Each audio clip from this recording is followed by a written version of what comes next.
अपने राज को छुपाने के लिए आदमी क्या-क्या करने के लिए तैयार हो जाता है और जो सामने निकल के जब आएगा तो आप सुनेंगे, परेशान हो जाएँगे। इस घटना में यही होता है कि एक औरत ही अपने प्रेमिका के साथ संबंध बना रही होती है, तभी वो अपने राज जो होता है उसको छुपाने के लिए वह अपनी बेटी के साथ बार-बार रेप करवाती है। जब इस घटना की सच्चाई सबके सामने दोस्तों आती है तो आप के भी पैरों तले ज़मीन खिसक जाएगी दोस्तों। इस घटना की पूरी सच्चाई जानने के लिए आप हमारे इस वीडियो को लास्ट तक ज़रूर देखिएगा। नमस्कार दोस्तों, मैं प्रदीप कुमार आपको इस टेढ़ी बात चैनल पे मैं स्वागत करता हूं दोस्तों। दोस्तों, आज की यह जो घटना है, यह घटना है मध्य प्रदेश के भोपाल शहर के। मध्य प्रदेश के भोपाल शहर में ही धर्मेंद्र सिंह नाम का एक व्यक्ति था जिसकी उम्र मात्र 38 साल की थी और उस समय उसकी एक पत्नी थी जिसका नाम होता है प्रियंका और जिसकी उम्र मात्र उस समय 37 साल थी। दोनों ही साथ में रहते थे। उनकी एक 16 साल की बेटी थी जिनका नाम होता है शिखा।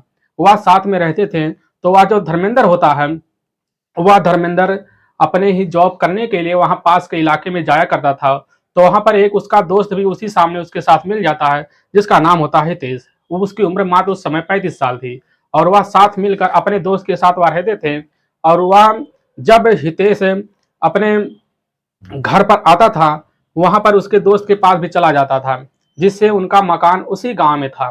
और वहां जाने के बाद दोनों ही आपस में उसी धर्मेंद्र के घर जाते थे और वहां जाने के बाद वहां नाश्ता पानी किया करते थे कभी कभी।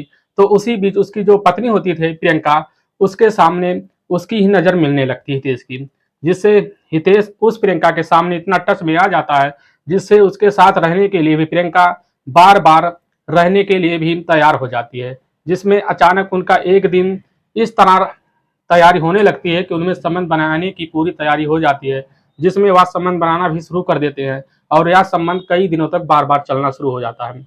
और यह आगे जाकर जब इस बात में इनमें रोड़ा बनना, इनका पति जो होता है धर्मेंद्र धर्मेंद्र रोड़ा बनने के लिए जब वह सोचते हैं कि हमारे बीच में आने वाला है, तो इसी बीच इस चीज से छुटकारा पाने के लिए वह सोचते हैं क्यों ना हम धर्मेंद्र को कुछ ना कुछ व्यवस्था कर दिया जाए, जिससे धर्मेंद्र का वहां के पास के इलाके में थोड़ी दूर पर उसका ड्यूटी लगवा देते हैं ताकि वह दिन भर वह अपने कमरे पर इसी घर में ना आ पाए।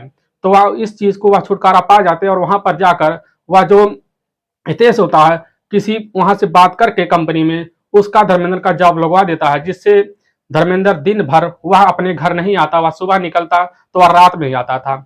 और इसी बात को फायदा उठाकर जो हितेश होता है वह फायदा उठाता है और उसकी एक बेटी शिखा अपने ही वहां पास के स्कूल में पढ़ती है। और स्कूल में जाने से जब वह दोपहर का लंच का टाइम होता है तो लंच के टाइम में वह खाना खाने के लिए वह घर पे रोज आती थी।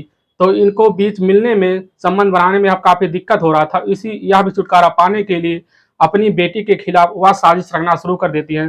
सोचती है अगर तुम हितेश जो होता है वह हम उसी प्रियंका से वह कहता है कि हमें इससे छुटकारा कैसा पाया जाए। तो उसकी जो उस लड़की की माँ होती है, शिखा की माँ प्रियंका, तो वह कहती है क्यों ना अपनी बेटी को ही हम तुम्हारे साथ संबंध बनवा दे, जिससे उसका तुम वीडियो बना लो और वह वीडियो दिखाकर बार बार उसको ब्लैकमेल करता करोगे तो हमारी खुलासा हमारे बीच जो हो रहा है इस चीज का खुलासा नहीं कर पाएगी। वह तुरंत ही हितेश तैयार हो जाता है।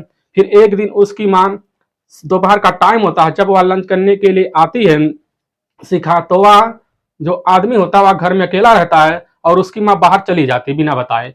तो वह उसी समय बैठा होता है। तो वह जो होती है शिखा, वह सोचती है तो चाचा है या क्या।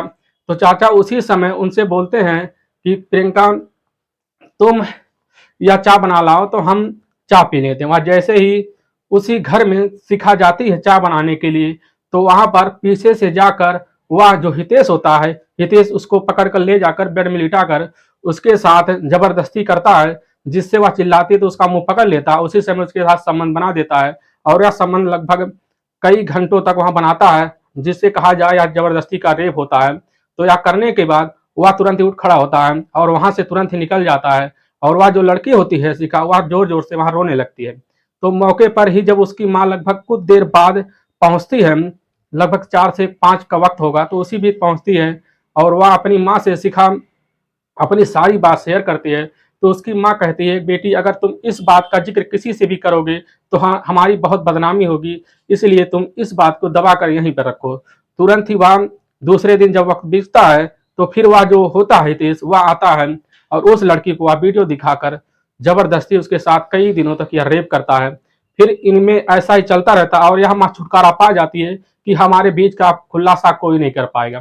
तो इसी बात को लेकर उसकी माँ भी पूरी तरह से वहां बैठ जाती है कि हमारे बीच का आप कोई दिक्कत नहीं है, हम इसी तरह पीछे मिलकर संबंध बनाएंगे।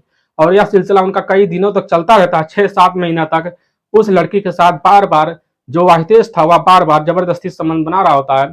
फिर जब एक दिन लड़की वह किसी वक्त से वह निकाल के वह अपने मामा के यहाँ जाती है और जाने के बाद वह उसकी जो मामा की एक लड़की होती है उसी लड़की से अपनी सारी बात वह बता देती है। तुरंत ही उसकी मामा की लड़की उस लड़की को ले जाकर वहां के पुलिस थाने में पहुंच जाती है और पहुंचने के बाद वह अपनी सारी आप बीती बात उनके पुलिस के सामने, वहां जो ऑफिसर होते हैं उनके सामने रखती है।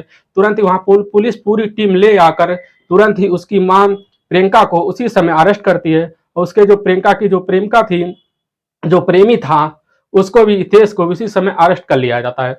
दोनों को ले जाकर उसी समय वहां सारी कार्रवाई उनके मुंह से सुन ली जाती है, जिससे वह सारी जो घटना था वह सारी सच्चाई पुलिस के सामने रख देते हैं और उनके लंबे सजा के लिए पुलिस पोक्सो एक्ट धारा लगाकर हितेश को भी अंदर कर देती है और उसके साथ प्रियंका को भी उसी समय अंदर कर देती है।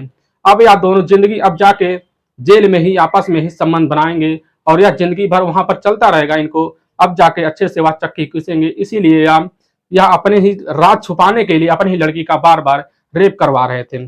दोस्तों, आप इस घटना के बारे में क्या कहेंगे? जो भी कहना चाहेंगे, इनको, हितेश को कड़ी से कड़ी क्या सजा मिलनी चाहिए और इसकी जो माँ थी प्रियंका को, इसको क्या सजा मिलना चाहिए? जो भी सजा मिलना चाहिए हमारे कमेंट बॉक्स में दोस्तों जरूर करें। दोस्तों, इस घटना का मकसद हमें आपको ठेस पहुंचाना नहीं है, बस आपको हम सावधान और सतर्क करना चाहते हैं, इसलिए जहां भी रहें आप सावधान और सतर्क जरूर रहें। दोस्तों फिर मिलेंगे नेक्स्ट वीडियो लेकर, तब तक के लिए राम राम, जय हिंद दोस्तों।